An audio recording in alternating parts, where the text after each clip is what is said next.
أشهد أن لا إله إلا الله وحده لا شريك له وأشهد أن محمدا عبده ورسوله لا نبي بعده وصلى الله على محمد الناصر الحق بالحق الهادي إلى صراط مستقيم وعلى آله وصحبه يستسنون بسنته ويهتدون بهداه القويم. فقد قال سبحانه وتعالى: يا أيها الذين آمنوا اتقوا الله حق تقاته ولا تموتن إلا وأنتم مسلمون. يا أيها الناس اعبدوا ربكم الذي خلقكم من نفس واحدة وخلق منها زوجها وبث منهما رجالا كثيرا والنساء واتقوا الله الذي تساءلون به والأرحام إن الله كان عليكم رقيبا. يا أيها الذين آمنوا اتقوا الله وقولوا قولا سديدا يصلح لكم أعمالكم ويغفر لكم ذنوبكم ومن يطع الله ورسوله فقد فاز فوزا عظيما. Bapak-bapak dan ibu-ibu, anak-anakku semua rahimakumullah. Alhamdulillah, dengan izin Allah kita bisa jumpa di rumahnya yang mulia ini untuk mengkaji tentang agama kita. InsyaAllah kita telusuri ayat-ayat Allah, juga hadis-hadis Rasulnya.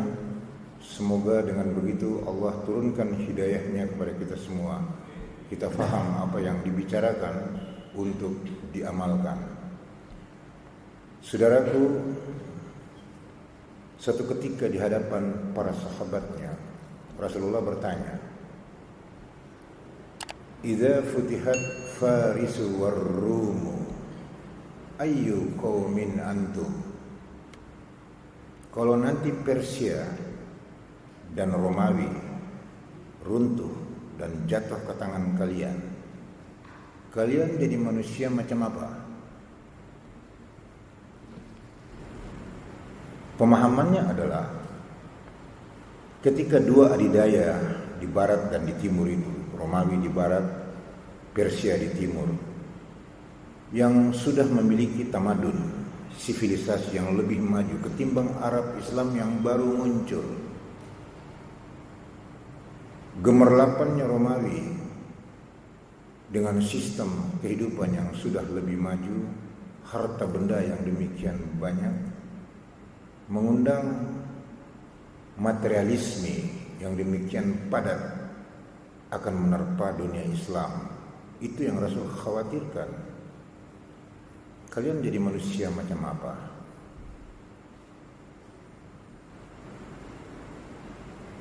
Tampil seorang sahabat, Abdurrahman bin Auf. Abdurrahman bin Auf ini orang Makkah, muhajir yang datang ke Madinah. Dia seorang entrepreneur, wira usahawan, yang ketika datang ke Makkah itu semua harta bendanya dieksekusi oleh musyrikin Quraisy. Sehingga ketika dia datang ke Makkah itu hanya baju di badan. Rasulullah mempersaudarakan Abdurrahman bin Auf dengan Sa'ad bin Rabi, orang Madinah, Ansar. Rasul berkata kepada keduanya, "Ta'akhaw fillah akhawain. Bersaudaralah kalian karena Allah, berdua. Abdurrahman nyatakan cintamu kepada saudaramu." Maka Abdurrahman berkata kepada Sa'ad, "Ana uhibbuka fillah." Aku cinta kepadamu karena Allah.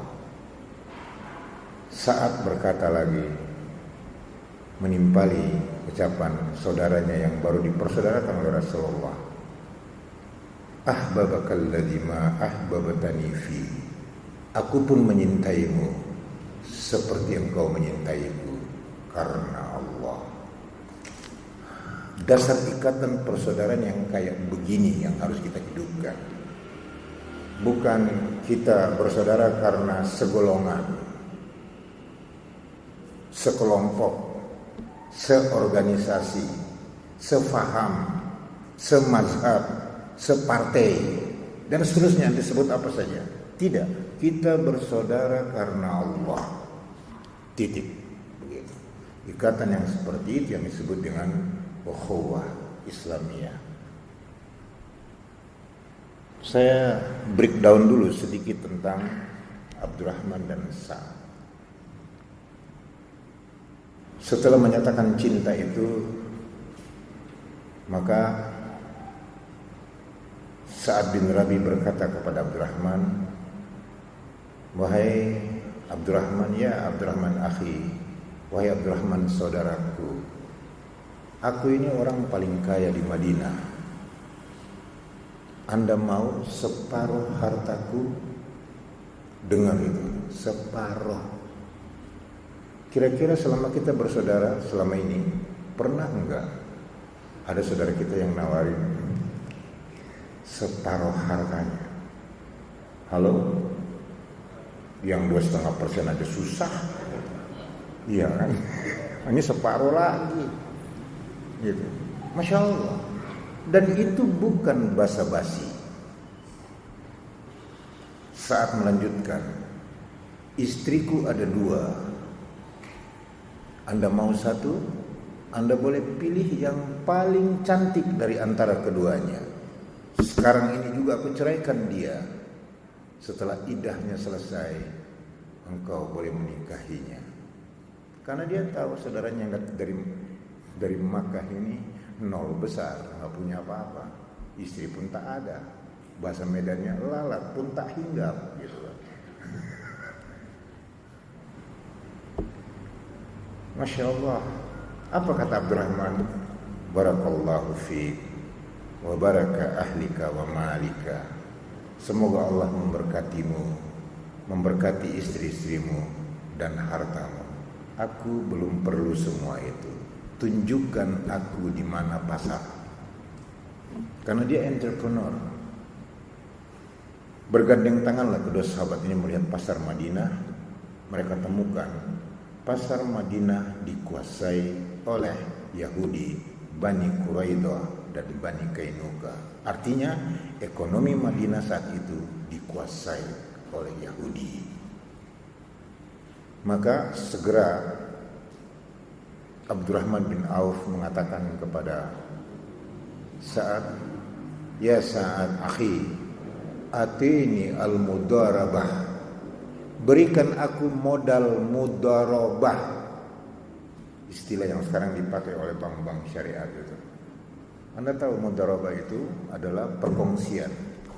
2 orang beriman, tidak mesti dua-duanya punya modal. Cukup yang satu punya modal, sedangkan yang lain modalnya bisa dengkul, maksudnya lutut dan otak. Lutut itu gambaran kekuatan kerja, otak itu artinya keterampilan kerja. Dulu dengkul dan otak itu dihargai sebagai saham di masa para sahabat itu. Sekarang Anda datang ke orang kaya, aku punya dengkul. Aku punya dengkul dan otak. Mau nggak kita kerjasama? Kira-kira Anda akan temukan kerjasama itu? No way, nggak bakalan. Maka karena saat mengetahui saudaranya ini terampil dalam mengelola usaha, dia drop dana untuk usaha membangun pasar Islam. Maka dibangunlah pasar Islam oleh Abdurrahman bin Auf, dibikin kios-kios untuk kaum muslimin. Kios-kios itu dijual dengan sistem bai bisaman ajil. Istilah ini pun yang dipakai oleh bank muamalat dan bank-bank syariah sekarang. Jual sewa beli gitu ya. Bahasa asingnya leasing. Jadi sepanjang itu belum lunas, belum menjadi milik, masih membayar sewa sampai cicilan itu selesai. Sistem itu tidak ada dalam sistem bank konvensional. Hanya ada di bank Islam yang meniru apa yang dilakukan oleh Sa'ad dan Abdurrahman waktu itu. Subhanallah, ketika pasar Islam itu jadi, hanya dalam 6 bulan pasar Yahudi itu gulung tikar. Anda lihat, itu yang namanya ukhuwah Islamiyah. Ada kerjasama yang ketat antara umat Islam untuk membangun usaha-usaha yang mengangkat harkat dan martabat umat ini. Nah, kita lihat Indonesia. 69 tahun merdeka. Di mana kekuatan umat Islam? Anda lihat pasar pagi di Jakarta, pasar Mangga 2, dan pasar Glodok. 3 pasar itu 2/3 uang yang beredar di Indonesia ada di situ. Ukhuwah kita bisa meruntuhkan itu? Omong kosong. Ukhuwah dalam pengertian kita tuh, Assalamualaikum, gimana akhir kabar baik? Cipika, cipiki, cup-cup, ajinomoto sudah merasa bersaudara. Enggak, bukan basa-basi semacam itu. Tapi ada kerja-kerja yang konkret yang harus kita lakukan untuk mengangkat harkat dan martabat umat ini. Itu yang dicontohkan oleh Abdurrahman bin Auf dan Sa'ad bin Rabi. Kemudian Abdurrahman bin Auf menjadi orang yang paling kaya di antara semua para sahabat karena usahanya begitu banyak dan maju. Sampai Rasulullah bilang, Abdurrahman nanti masuk surga merangkak. Halo? Masuk surga merangkak. Ketika Rasulullah sudah berpulang, Aisyah mengulang-ulang hadis itu. Abdurrahman masuk surga merangkak. Ditanya kepada Aisyah, kenapa jadi merangkak? Karena hartamu banyak, hisabnya panjang. Kata Abdurrahman, daripada hisabnya panjang, dia infakkan semua. Diinfakkan semua hartanya. Itu Abdurrahman bin Auf. Supaya Anda tahu nih figur-figur sahabat yang luar biasa. Nah, ketika Rasulullah bertanya semacam tadi itu, idza futihat Farisu war Rumu, kalau nanti telah futuh, kalian memenangkan Persia dan Romawi. Romawi dan Persia itu jatuh ke tangan kalian. Ayyu qaumin antum, kalian jadi manusia macam apa? Abdurrahman yang kaya ini menjawab, ya, qalu naqulu kama amarana Allah, kami akan bersikap seperti yang Allah telah perintahkan kepada kami. Artinya kami tidak silau dengan kilauan materi yang berdatangan dari Romawi dan Persia. Kami tidak silau dengan sistem yang mereka punya. Kita tidak akan terjebak dalam faham yang akan datang dari dunia mereka. Begitu kata Abdurrahman. Qala, berkata Rasulullah, au ghairu zalik, apa enggak sebaliknya? Tatanafasuna, kalian saling bermusuhan. Summa tatadabaruna, kemudian kalian saling bertolak belakang. Bertolak belakang itu kayak mobil patroli Satpol PP gitu loh. Ya, satu ngadap ke sini, satu ngadap ke sini. Patroli. Bertolak belakang. Summa tatahasaduna, kemudian kalian saling hasud, saling mendengki satu dengan yang lain. Summa tatabawaduna, kemudian kalian saling membenci satu dengan yang lain. Hadis itu berhenti di situ tanpa ada eksplanasi lebih lanjut. Artinya ini prediksi zaman. Dikala pembangunan demikian marak, perolehan bisnis dan menggapai kesuksesan dalam hidup itu begitu menggoda, orang kemudian tidak lagi memperhatikan aturan-aturan agama. Begitu. Maka coba kita lihat episode di dalam sejarah ketika Rasulullah pertama kali berumroh pada tahun keempat Hijriah. Itu umroh Rasulullah yang pertama. Begitu masuk di Baitullah, beliau sallallahu alaihi wasallam menemukan Ka'bah itu masih bergelantungan 360 berhala. Berhala yang paling dimuliakan yang bernama Lata digantung persis di atas Hajar Aswad. Jadi musyrikin Quraisy kalau mereka tawaf jahiliyah itu, bertelanjang dan bertepuk-tepuk tangan dan bersiul-siul sampai di Hajar Aswad, mereka usap Hajar Aswad, mereka usap juga kaki berhala itu, kaki berhala Lata. Tapi ketika Rasulullah umroh, beliau tawaf sampai di Hajar Aswad, beliau hanya mengusap Hajar Aswad. Bismillahi wallahu akbar. Dia kecup tangannya. Begitu dia akan melanjutkan langkah tawafnya, dia dihadang oleh pentolan-pentolan musyrikin Quraisy. Mereka berkata, "Ya Muhammad, mengapa cuma Hajar Aswad yang ente usap? Mengapa ente tidak mengusap juga kaki berhala kami?" "Usap dong Muhammad, hanya mengusap kok, bukan menyembah. Kami tidak minta engkau menyembah ya Muhammad, hanya mengusap, supaya semua Quraisy yang sedang nonton di sini tahu bahwa Anda itu orang yang toleran terhadap agama nenek moyangmu." Dengar itu, toleran. Dengan begitu tidak perlu ada konflik antara kami dan kamu, tidak perlu ada permusuhan antara kami dan kamu. Rasul sebagai manusia, begitu yang Allah nyatakan dalam surat Al-Kahfi ayat yang terakhir, ayat 110. "Qul innama ana basyarum mislukum yuha ilayya." Katakan ya Muhammad, engkau itu cuma manusia biasa. Hanya engkau menerima wahyu. Jadi beda kita dengan Rasulullah.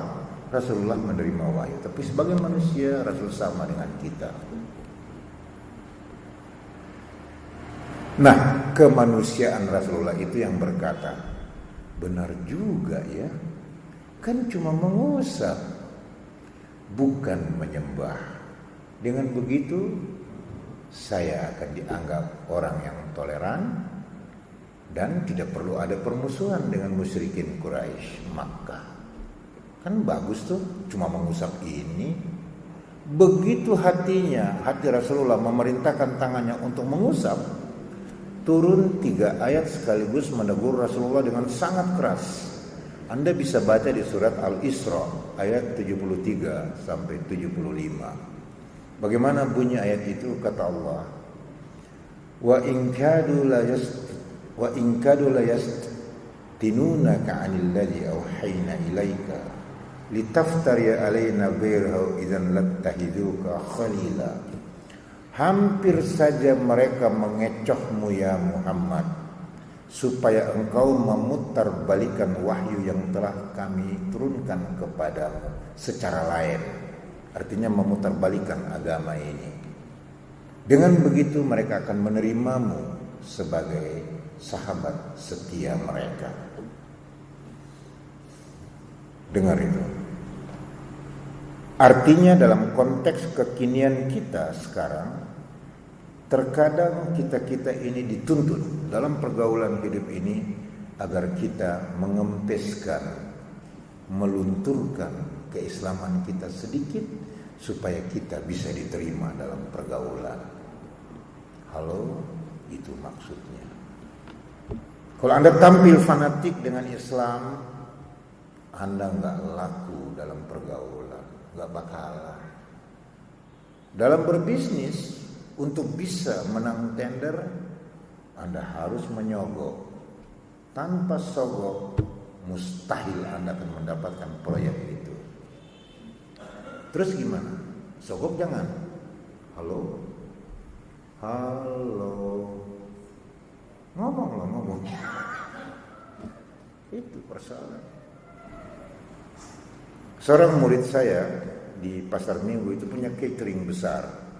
Dia meng-cater istana.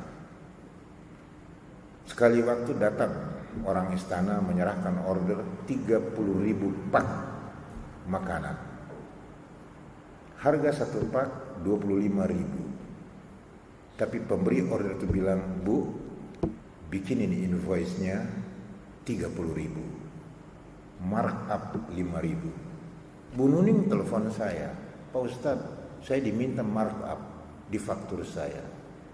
Kita yang pontang-panting kerja masak sampai pagi jam 3, jam 2, jam 3 pagi, itu untungnya paling cuma 5.000. Dia cuma nyerahin order begitu langsung dapat 5.000. Bagaimana nih Pak Ustadz? Saya bilang tolak Bu Nuning, karena Bu Nuning masuk dalam surat Al-Maidah ayat 2 itu. Ya, kata Allah dalam surat Al-Maidah ini adalah wa ta'awanu 'alal birri wat taqwa wala ta'awanu 'alal ismi wal 'udwan. Tolong menolonglah kamu dalam kebajikan dan takwa, jangan tolong menolong dalam dosa dan permusuhan. Jadi kalau ibu markup kwitansi dan faktur ibu itu, ibu bertolong-tolongan dalam dosa. Wah, kalau begitu saya tolak. Ya percaya, tolaklah Bu Nuning. Allah akan mengganti order dari tempat lain walaupun order itu kecil, tapi insya Allah berkah. Keyakinan semacam ini banyak lenyap dari tengah-tengah umat Islam. Mereka punya kepribadian hilang. Itu yang harus ditanya, kalian jadi manusia macam apa? Oke, 1, 2, 3 sekarang. Kalau Anda duduk di bagian pengadaan sebuah perusahaan atau sebuah jawatan atau perusahaan suruh Anda berbelanja kepentingan perusahaan. Sekali belanja 2 miliar. Leveransir atau toko suka memberi komisi kepada yang memberi order itu. Betul? Halo? 10%. 10% dari 2 miliar itu 200 juta. Nah, sebagai muslim yang baik, mestinya uang itu Anda kembalikan ke perusahaan atau jawatan. Kenyataannya, ente kantongi gitu. Ayu qaumin antum. Begitu. Nah, pegawai negeri kalau ditugaskan ke daerah itu dapat SPJ, surat perintah jalan, dan di balik SPJ itu setumpuk dana sudah disediakan. Sampai di daerah, hotelnya, makannya, transportasinya, entertainmentnya dibayar oleh orang-orang daerah. SPJ utuh. Pulang ke Jakarta, dikembalikan nggak ke bendahara? Halo? Enggak, dikantongin tahu. Tapi ada sahabat saya, kita satu sekolah, jadi inspektorat di Kementerian Perhubungan, dia kembalikan. Itu teman-teman lain yang tidak mengembalikan ditagih oleh bendahara. Mana ini Urip kembaliin, kok kalian enggak? Apa mereka cari Urip, mereka bilang apa? Urip goblok gitu. Digoblok-goblokin begitu.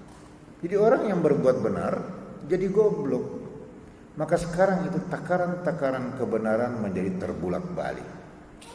Orang yang pahlawan dibilang pengkhianat, orang yang jujur dibilang penipu, ya, justru pengkhianat dibilang pahlawan. Begitu. Di mana ukuran kebenaran itu, saudaraku? Maka Rasulullah dicoba oleh orang-orang musyrikin Makkah itu untuk melunak. Nah, saudaraku, terms di dalam Islam sering kita dengar itu, munafik. Siapa munafik itu? Munafik itu contohnya adalah Abdullah bin Ubay, tokoh Yahudi yang berpura-pura Islam. Karena Islam kuat.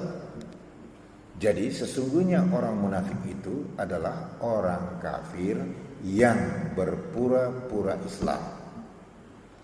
Kalau orang Islam berkata dusta, berjanji tidak ditepati, dikasih amanah khianat, dia bukan munafik, tapi memiliki ciri-ciri munafik. Begitu. Faham? Sesungguhnya munafik itu adalah orang kafir yang berpura-pura Islam, karena Islam kuat. Tapi bagaimana ketika sistem kafir begitu kuat, Orang Islam tidak berani menampilkan keislamannya, dia menyembunyikan keislamannya, berpura-pura kafir. Itu namanya apa? Ngomong loh. Namanya mudahin. Ya, dalam Quran surat Al-Qalam ayat yang ke-9, surat 68 ayat yang ke-9 Allah nyatakan waddu law tudhinu fayudhinun. Mereka kafir-kafir itu menghendaki kalian melunak kepada mereka supaya mereka juga lunak kepadamu. Kalau Anda tampil keren dengan Islammu, ente habis disikat oleh sistem begitu. Makanya Anda lihat George Walker Bush waktu berkuasa, ketika dia kumandangkan gagasan war on terrorism, perang terhadap terorisme, diumumkan kepada seluruh dunia, beside me or be my enemy. Di samping aku atau menjadi musuhku. Maka semua dunia Islam pun bersahabat dengan George Walker Bush alias Amri begitu. Takut kalau menjadi musuh Amerika, siapapun itu, termasuk Saudi Arabia. Nah, saudaraku, kita cerita tentang Saudi Arabia. 20.000 pasukan Amerika itu tinggal di Dahran untuk menjaga keamanan Saudi.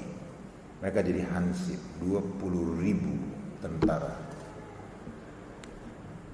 Amerika atas biaya negara Saudi Arabia. Ketika dipekerjakan perempuan-perempuan, katakanlah Kowat, Korps Wanita Angkatan Darat di Dahran, itu habis perempuan itu diperkosa oleh temannya sendiri. Akibatnya perempuan-perempuan ditarik kembali ke Amerika. Adalah tugas Saudi untuk mengimpor pelacur-pelacur dari Thailand untuk kasih makan 20.000 orang Saudi itu. Anda mau bilang apa? Begitu kotornya dunia ini. Hanya karena untuk menjaga sebuah keamanan. Kenapa kita harus melacurkan diri kita seperti itu? Tidak bersih. Itulah yang membuat Osama bin Laden marah dan melakukan pemberontakan. Sementara orang semua menganggap bin Laden itu jahat. Malah sebagian teman-teman kita di sini itu dengan pongahnya berteriak di Masjid Istiqlal Jakarta itu, kalbun, bin Laden itu anjing. Coba. Padahal dia menampilkan sesuatu yang benar, tapi orang tidak bisa melihat itu. Nah, saudaraku, ayyu qaumin antum. Kita kembali ke surat 17 ayat 73. Hampir saja mereka mengecohmu ya Muhammad supaya engkau memutarbalikkan wahyu yang telah kami berikan kepadamu secara lain. Artinya memutarbalikkan agama ini, supaya dengan begitu Anda bisa diterima oleh mereka sebagai teman setia mereka. Artinya dalam hidup ini kita juga harus bisa safety play, bermain cantik gitu. Nah, maka Anda lihat pejabat-pejabat kalau main cantik itu tidak berani menampilkan keislamannya. Salam mereka saja konyol gitu. Assalamualaikum warahmatullahi wabarakatuh. Salam sejahtera untuk kita sekalian. Terus ada satu lagi tuh, kom apa tahulah, pusingnya gitu. Salam orang dipakai-pakai buat apa? Kenapa Anda tidak pede dengan salam Anda sendiri? Ketika Rasulullah disapa oleh sahabatnya, dalam hadis nggak disebut namanya siapa sahabat itu. Sahabat itu berkata, sabahul khair ya Rasulullah, selamat pagi wahai Rasulullah. Rasul bilang apa? La, nahnu fi khairis salam. Kita sudah punya salam yang lebih baik. Fakul assalamualaikum warahmatullahi wabarakatuh gitu. Rasul nggak mau terima selamat pagi, tahu. Rasul bilang kami sudah punya salam yang lebih baik. Ini pejabat-pejabat kita malu kepada orang yang bukan Islam sekeliling dia. Supaya apa? Supaya dapat dukungan. Ini kan salam politik. hubungannya dengan suara gitu, supaya dipilih lagi dan seterusnya. Kalau sudah begitu penampilan keislaman kita, betul apa yang dikatakan Rasulullah, ayyu qaumin antum, kalian jadi manusia macam apa? Maka manusia muslim yang lembek itu melunak kepada kekafiran, disebut dalam surat Al-Qalam ayat yang ke-9, waddu law tudhinu fayudhinun. Mereka menghendaki kalian melunak supaya mereka juga lunak kepadamu. Jadi di saat sistem kafir begitu kuat, orang Islam tidak tahan, kemudian ikut-ikut berpura-pura kafir. Ini namanya muslim pengecut. Jadi kalau munafik itu kafir pengecut, maka dalam sistem di mana kafir yang kuat tampil muslim pengecut yang tidak berani menampilkan keislamannya dalam percaturan kehidupan ini. Mereka sembunyikan keislaman supaya bisa diterima sebagai teman setia di dalam pergaulan mereka, gitu. Maka kembali ke surat 17 ayat 73, sekarang 74. Allah bilang, falaula an sabbatnaka laqad kitta tarkanu ilaihim say'an qalila. Kalau bukan kami Allah yang meneguhkan hatimu ya Muhammad, sungguh engkau hampir condong sedikit pada ajakan mereka. Ajakan mereka tadi untuk mengusap kaki berhala itu. Anda dengar, laqad kita tarkanu ilaihim say'an qalila. Sungguh engkau hampir condong pada ajakan mereka. Jadi Rasulullah itu hampir condong. Sudah condong belum? Halo? Belum. Baru hampir. Kalau Anda ikut perbakin latihan menembak, begitu sasaran tembak lewat, Anda bidik, kemudian Anda tembak, car. Jurinya bilang hampir kena. Kena enggak? Enggak kena. Ya. Kalau ada orang-orang yang sok tahu, maka para ulama bilang itu orang hampir pintar. Halo? Hampir pintar itu pintar enggak? Enggak. Tapi kalau dibilang hampir pintar, kayaknya masih lebih enak gitu loh, daripada dibilang bodoh. Ya, itu eufisme dalam berbahasa. Nah, Rasul itu baru hampir condong. Belum condong.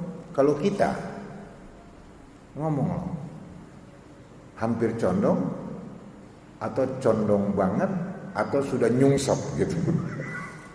Hah? Anda saksikan sendiri, begitu banyak umat Islam yang nyungsep, tidak tahan dengan godaan dunia ini. Padahal apa sih dunia ini? Di surat 28, surat Al-Qasas ayat yang ke-77, Allah nyatakan, wabtaghi fima ataqallahu darul akhirah. Carilah apa-apa yang Allah sudah sediakan untukmu di akhirat. Yang Allah sediakan di akhirat itu yang pertama ajru. Al-ajru, pahala. Kalau sudah dapat al-ajru, maka itu ujungnya adalah jannah. Kalau sudah dapat jannah, berikutnya adalah hurun ain, bidadari. Seorang laki-laki saleh itu mendapat 7 bidadari. Begitu. Gambaran bidadari itu kata Rasulullah, kerudungnya itu berwarna hijau. Kalau dilemparkan kerudung itu ke bumi, lebih indah dari bumi dan seisinya. Baru kerudungnya tuh mas. Kalau betis bidadari itu dipamerkan ke orbit bumi, semua laki-laki pingsan. Iya, itu bidadari. Dalam surat Al-Waqiah Allah menerangkan tentang bidadari itu. Inna ansha'nahunna insya'a. Kami ciptakan bidadari itu langsung gadis gitu. Ya. Inna ansha'nahunna insya. Kami jadikan bidadari itu langsung gadis. Ya. Artinya bidadari itu tidak melalui proses kelahiran, langsung jadi. Persis Nabi Adam dan juga Siti Hawa. Langsung jadi gitu, dewasa. Halo. Maka nanti kalau Anda sampai di surga dapat bidadari, yang pertama kali Anda harus periksa adalah pusernya. Kalau ada puser, itu mesti orang dari Samarinda. Bukan bidadari, karena bidadari nggak punya pusar. Jadi ada 3 orang yang tidak punya pusar: Nabi Adam, Siti Hawa, dan bidadari. Oke, nah itu yang harus kita kejar kata Allah. Tapi wala tansa nasibaka minad dunya. Tapi jangan lupakan bagianmu di dunia. Dan dalam tidak melupakan bagian di dunia itu ada yang harus kita kerjakan. Apa? Wa ahsin kama ahsanallahu ilaih. Berbuat baiklah kepada manusia sebagaimana Allah telah berbuat baik kepadamu. Kita tidak mungkin berbuat baik seperti Allah telah berbuat baik kepada kita. Karena teman-teman di Jakarta itu menghitung, salah satu perbuatan baik Allah kepada kita adalah memberikan oksigen dengan gratis. Di dalam oksigen itu ada zat yang juga bernama nitrogen. 1 liter oksigen itu harganya 25.000. Kalau Anda sudah masuk di ICU, Anda harus bayar itu oksigen. 25.000 per liter. 1 botol itu ada 150 liter. Jadi Anda harus bayar itu kali 25.000 plus nitrogennya 19.000 per liter. Jadi dihitung-hitung sama teman-teman, kebutuhan menghirup oksigen itu sekian ribu liter per hari. Maka dalam sehari seseorang itu harus membayar oksigen 25 juta rupiah lebih. Halo, seandainya Allah kasih kwitansi menagih kita setiap hari 25 juta, meninggal semuanya. Betul? Gratis. Tapi kita nggak pernah mensyukuri itu pada Allah. Artinya kita tidak mampu berbuat baik seperti Allah berbuat baik. Tapi takarannya kira-kira itu kebaikan kita kepada sesama. Kemudian Allah larang apa? Wala tabghu fasada fil ard. Jangan berbuat kerusakan di muka bumi ini. Menciptakan permusuhan antara sesama itu membuat kerusakan di muka bumi. Maka Allah nyatakan innallaha la yuhibbul mufsidin. Allah tidak suka. Sudah Isya? Belum. Allah tidak suka orang-orang yang berbuat kerusakan. Nah, jadi dunia itu hanya tidak lupa saja, tapi kita kenapa berlomba-lomba, kepala jadi kaki, kaki jadi kepala untuk mengejar dunia ini. Sampai disindir oleh Allah dalam surat 67 ayat 24. Surat Al-Mulk. Ya, afamay yamsi mukibban ala wajhihi ahda amma yamsi sawiyan ala siratim mustaqim. Apakah orang yang berjalan dengan muka terjungkal ke bumi itukah yang mendapat petunjuk, atau mereka yang teguh di atas siratal mustaqim? Mukibban ala wajhi, muka yang terjungkal di bumi adalah sindiran sinisme dari Allah kepada orang yang semata-mata mengejar dunia sampai kepalanya ke bawah, kakinya ke atas. Maka Anda dengar ada ayah yang marah-marah di rumah. Kalian ini bagaimana sih? Apa enggak lihat ayah udah banting tulang begitu capek? Ya. Pergi pagi pulang malam, kepala jadi kaki, kaki jadi kepala. Nah, itu dia. Ya, mukibban ala wajhihi. Disindir oleh Allah begitu. Hubbud dunya. Di surat Al-A'raf 176 lebih hebat lagi. Ya, kata Allah, walau syi'na la rafa'nahu biha. Ya. walakinnahu akhlada ilal ard. Sebenarnya kami ingin mengangkat derajatnya ke langit, tapi dia akhlada ilal ard, dia melekat di bumi. Jadi kalimat mukibban ala wajhihi dan akhlada ilal ard itu satu saja pengertiannya, hubbud dunya, cinta dunia gitu. Maka Allah teruskan, masaluhum kamasalil kalb, perumpamaan mereka seperti anjing. Anjing itu kata Allah kalau diusik dia leletkan lidahnya, didiamkan dia leletkan lidahnya. Dan kalau Anda lihat anjing meleletkan lidahnya, liurnya itu ya berlelehan ke bawah. Begitu orang yang melekat di dunia ini, ya kalau melihat dunia itu ilernya meleleh sampai begitu. Tapi dia peduli setan dengan akhirat. Nah, saudaraku, maka lanjutan ke ayat 74 tadi, kalau bukan kami yang teguhkan hatimu ya Muhammad, engkau sungguh hampir condong sedikit kepada ajakan mereka. Nah, kita lihat begitu banyak kita yang terjerembab dengan ajakan-ajakan orang lain ini. Kemudian kita meninggalkan keislaman kita. Oke, sebagai contoh yang lain, di Jakarta itu ada satu diskotik namanya Nautilus di Mangga Besar. Nautilus itu nama kerang laut dalam yang pernah dipakai nama ini oleh kapal selam nuklir pertama Amerika. Karena dia bertenaga nuklir, bila dia menyelam 2 tahun kemudian baru dia muncul. Jadi kalau Anda masuk di diskotik Nautilus di Mangga Besar itu 2 tahun baru pulang. Halo. Kenapa? Luar biasa diskotik itu, terkenal sekali. 4 lantai, yang punya diskotik namanya TW, yang punya Arta Graha Group itu Cina paling kaya di Jakarta.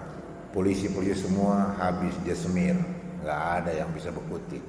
Kami bikin handycam, kami foto semua, kami laporkan ke Kapolri, Kapolda waktu itu Firman Gani, Kapoldanya Dai Batiar, nggak ada reaksi apa-apa. Jadi diskotik itu lantai 1 dan 2 tempat disco, orang berjoget-joget, berdansa-dansi, ya, segala macam, karaoke dan seterusnya. Kalau capek naik ke lantai 3 untuk dipijat. Yang memijat itu perempuan-perempuan muda cantik-cantik tanpa busana. Nah, kalau Anda sudah dipijat di lantai 3 itu harus naik ke lantai 4. Kata SBY, lanjutkan. Kata JK, lebih cepat, lebih baik. Astagfirullahaladzim. Nah, itu kami laporkan. Yang menjaga diskotik itu orang dengan seragam hitam-hitam dan senapan MA16. Itu tentara dengan senapan organik. Kita Laskar Islam punya pentungan rotan 1 meter begini, mana berani gitu kan.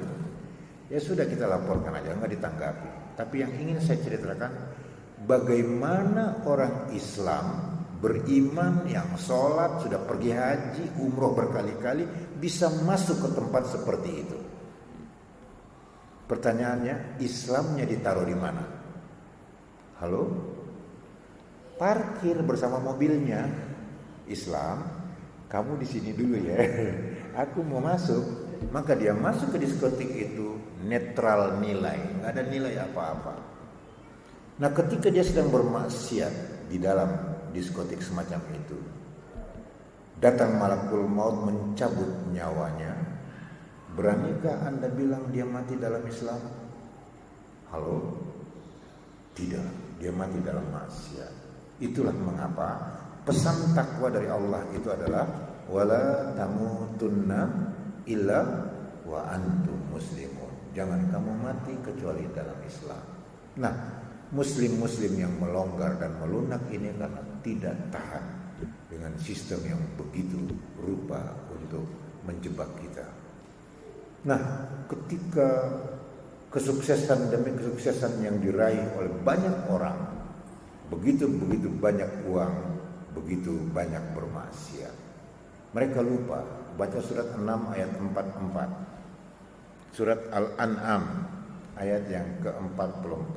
Allah berkata, falamma nasu ma dzukiru bih, ketika manusia melupakan peringatan kami untuk beriman dan bertakwa, fatahna alaihim abwaaba kulli syai', maka kami bukakan untuk mereka semua pintu-pintu kesenangan.